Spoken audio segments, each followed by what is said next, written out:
How do you get into non-monogamy when you're already in a monogamous relationship and you don't want to end it?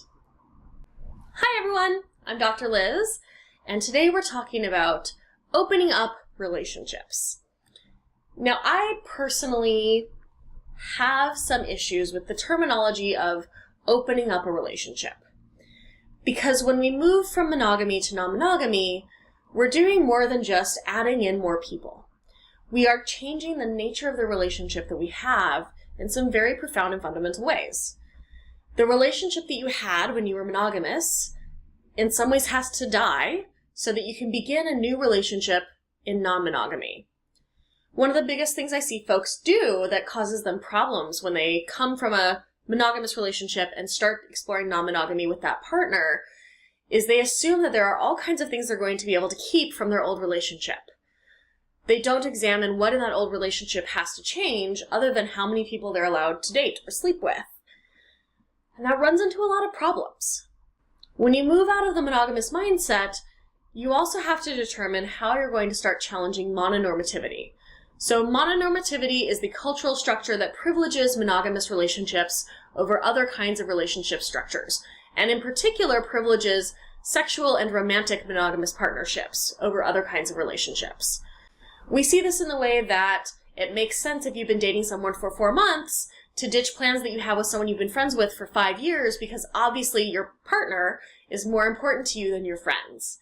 We see this in the way that a lot of events allow you a +1. Not a +2 or a +3 for however many partners you might have, just a +1, because we assume that it's going to be 2 people. We see this in the way that a lot of dating sites allow for a couples profile that is only 2 people. We see this in the ways that our culture assumes coupledom and assumes that coupledom is a normal step towards adulthood. When you move into non-monogamy, you're doing more than just dating more folks. You're changing the way that you interact with a culture that expects you to be in a committed romantic and sexual partnership. And you're engaging with folks who have done some of that work, maybe more than you have.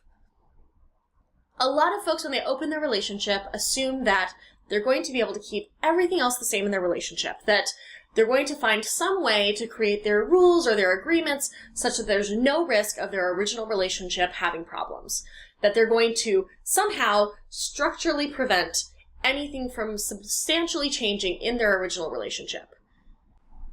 That's not possible.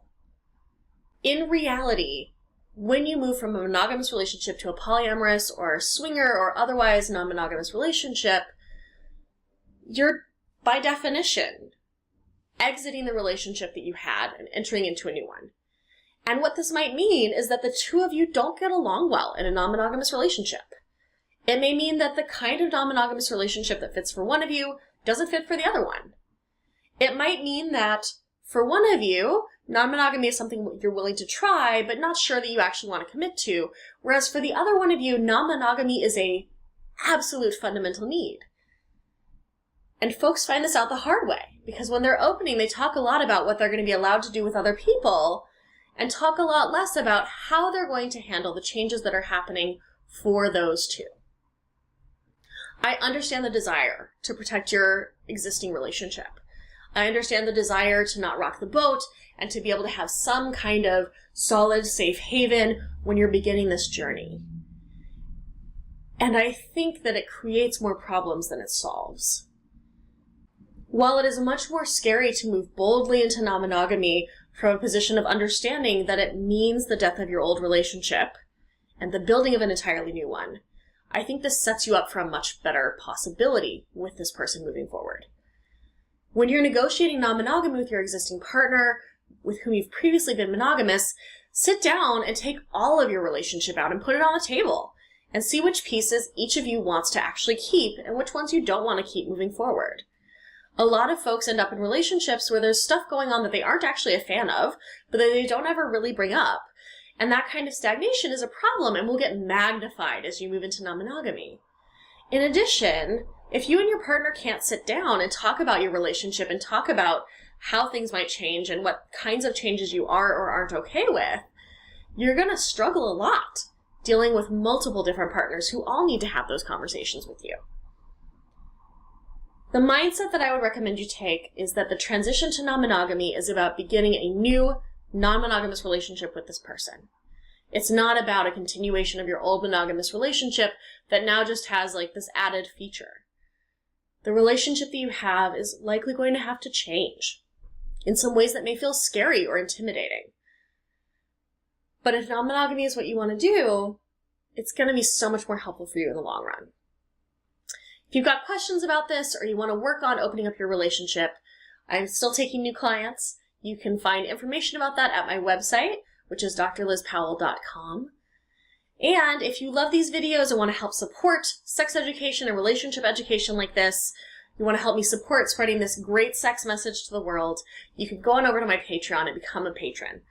I'm excited to have backers so that I can help create high-quality videos and high-quality education for everybody who needs it, and help fund folks who want to work with me in coaching or therapy, but who may not have the financial ability. Thank you everyone for watching. I look forward to hearing your questions, and I'll talk to you soon. Bye!